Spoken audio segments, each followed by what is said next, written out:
The sickening crack echoed through the hallway as I hit the ground. Pain shot through my arm like lightning, and I knew immediately something was terribly wrong. Through tear-filled eyes, I looked up to see my sister Victoria standing at the top of the stairs, a satisfied smirk playing across her face. "That I'll teach you to touch my things," she sneered, tucking a strand of perfect blonde hair behind her ear. I hadn't touched anything of hers, but that didn't matter to Victoria. At 17, 2 years my senior, she'd made it her mission to make my life miserable ever since Dad left 3 years ago. Mom called it processing her emotions. I called it torture. "Emily? Victoria?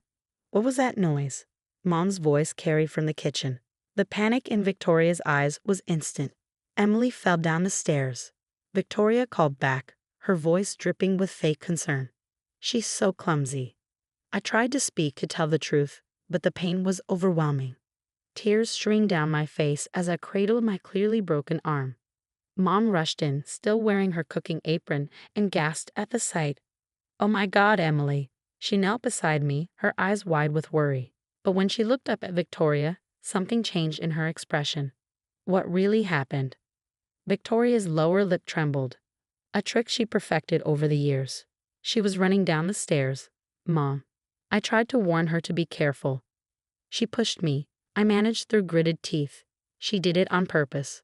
Mom's face hardened. "Emily, don't start with these accusations. Your sister would never." "But she did." I protested, wincing as another wave of pain hit me. "She's always hurting me when you're not looking." "That's enough." Mom's voice took on that familiar tone, the one that meant she'd already decided what the truth was. "Victoria, help me get your sister to the car. We need to go to the hospital." The drive to the emergency room was tense. Victoria sat in the back with me, maintaining her concerned sister act perfectly. Every time I tried to speak, Mom would cut me off with a sharp, "We'll discuss this later." In the emergency room, a young nurse gently examined my arm while taking notes. "How did this happen?" she asked, her kind eyes meeting mine. Before I could answer, Mom jumped in. She fell down the stairs. She was running and lost her balance. The nurse looked at me expectantly, but I could feel Mom's warning gaze. Victoria squeezed my good hand in what looked like comfort to others, but I felt her nails dig into my skin. "Is that what happened?" The nurse pressed, clearly noting my hesitation. I started, but Mom interrupted again. "Emily, tell the nice nurse how you fell." Just then, Dr. Harrison, the orthopedic surgeon, walked in reviewing my x-rays. He was an older man with gray hair and kind eyes behind wire-rimmed glasses. Something about his presence made me feel safer. "These images are concerning," he said, putting them up on the light board. "This type of break isn't consistent with a simple fall." Mom's breath caught. "What do you mean?" "The spiral fracture," he pointed to the x-ray, "typically occurs from a twisting force. It's commonly seen in what?" Victoria spoke up, her voice slightly higher than usual. "In cases where someone's arm has been forcefully twisted or grabbed during a fall." He finished, looking directly at me. "Emily, can you tell me exactly what happened?" The room fell silent. Mom's hand gripped the edge of her chair, and Victoria's confident facade cracked slightly. For the first time in years, I felt like someone might actually listen to me. "Doctor," Mom started, but Dr. Harrison held up his hand.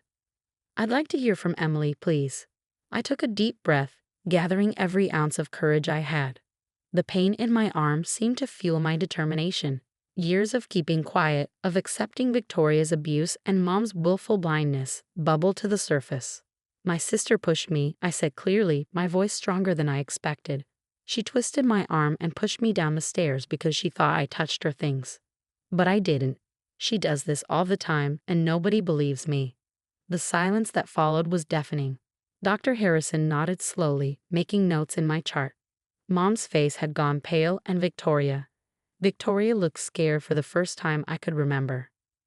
"I need to make some calls," Dr. Harrison said calmly. "Emily, a social worker would like to speak with you. Alone."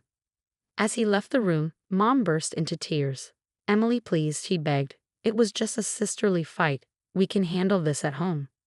But looking at Dr. Harrison's retreating back, I knew this was different. Someone was finally going to listen. Someone was finally going to help. Victoria's perfect mask crumbled completely. "You little snitch," she hissed under her breath.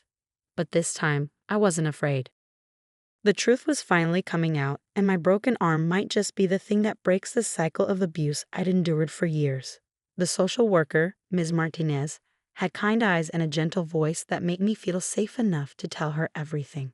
We sat in a private consultation room while Mom and Victoria waited outside, their presence no longer looming over me. "This isn't the first time, is it?" Ms. Martinez asked, carefully documenting my words. I shook my head, feeling tears well up. "Victoria, she's been different since Dad left. At first, it was just mean comments and hiding my things. Then she started pushing me, pinching me when Mom wasn't looking. She'd tell everyone I was lying if I complained." I rolled up my sleeve with my good arm, revealing fading bruises. "Last week, she accidentally slammed my locker door on my hand at school. The teacher believed her when she said she didn't see me there." Ms. Martinez's pen moved steadily across her notepad. "And your mother? How does she respond when you tell her about these incidents?" I swallowed hard. "She doesn't want to see it. After Dad left, it's like she can't handle any more problems. She says I'm trying to get attention or that I'm jealous of Victoria. But I'm not. I just want it to stop." Just then, we'd heard a commotion outside. Victoria's voice carried through the door, high and hysterical. "This is ridiculous. She's making everything up. Mom, tell them." Ms. Martinez touched my shoulder gently. "You're safe here, Emily. Would you like to take a break?" I shook my head. Now that I'd started telling the truth, I couldn't stop. I told her about the accidents that always seemed to happen when no one was watching, about the threats Victoria made if I dared to tell anyone, about Mom's constant dismissal of my fears. "The worst part," I said, my voice barely a whisper, "is that sometimes I think Mom knows. She sees the bruises, the fear in my eyes, but she chooses to believe Victoria's lies because it's easier." Dr. Harrison joined us, bringing updated x-rays and a grim expression. "Emily, I've reviewed your medical history. There's a pattern here that concerns me greatly. Multiple unexplained injuries over the past 3 years, all documented as accidents." He spread the files on the table: a sprained wrist from tripping in the backyard, a mild concussion from falling against my desk, countless bruises and minor injuries that Mom had brushed off as my clumsiness. "This ends today," he said firmly. "We're mandated reporters, and we're filing a formal report." Outside, Mom's voice joined Victoria's protests. "You can't do this. We're a good family, we just need to work things out at home." But it was too late for that. Years of hidden abuse were finally coming to light, and no amount of excuses could cover it up anymore. A police officer arrived to take statements. Victoria's confident facade crumbled completely when faced with the evidence: my documented injuries, the inconsistencies in her stories, and most damning of all, security camera footage from the upstairs hallway that captured the entire incident. Mom sat in the waiting room, her head in her hands, while Victoria was interviewed separately. I could hear her trying to charm the officer, using the same sweet voice that had fooled so many others. But this time, no one was buying it. "Emily," Ms. Martinez said gently, "we're going to recommend you stay with your Aunt Sarah for a while. We've already contacted her, and she's on her way." Aunt Sarah, Mom's younger sister, who Victoria always said was too nosy for her own good. The same aunt who had questioned the bruises she saw at family gatherings, who Victoria made sure was never invited back. "She'll have to go to therapy," I heard Mom protest in the hallway. "This will ruin her future." "Your daughter's future?" Dr. Harrison's voice was sharp. "Or your other daughter's safety." The weight of years of silence lifted from my shoulders. For the first time since Dad left, someone was putting my safety first. The pain in my arm seemed less intense, overshadowed by the relief of finally being heard. Aunt Sarah arrived like a whirlwind, her face a mix of worry and determination. She took one look at my arm, then at Mom's defeated posture and Victoria's tear-streaked face, and her expression hardened. "I knew something was wrong," she said, pulling me into a gentle hug. "I should have pushed harder when I saw the signs." Victoria tried one last time, her voice sweet as honey. "Aunt Sarah, this is all a big misunderstanding. Emily's just upset because—" "Save it," Aunt Sarah cut her off. "The security footage doesn't lie, Victoria. Neither do x-rays." As Aunt Sarah helped me gather my things to leave, I caught a glimpse of my reflection in the hospital window. The scared, silent girl who walked in hours ago was gone. In her place stood someone stronger, someone who finally found her voice. Mom watched helplessly as Aunt Sarah led me out, my broken arm a testament to years of hidden abuse. Victoria sat alone in the consultation room, her perfect world crumbling around her. This wasn't the end of the story, but it was the end of my silence. Living with Aunt Sarah was like stepping into a different world. Gone were the constant tensions, the walking on eggshells, the fear of what Victoria might do next.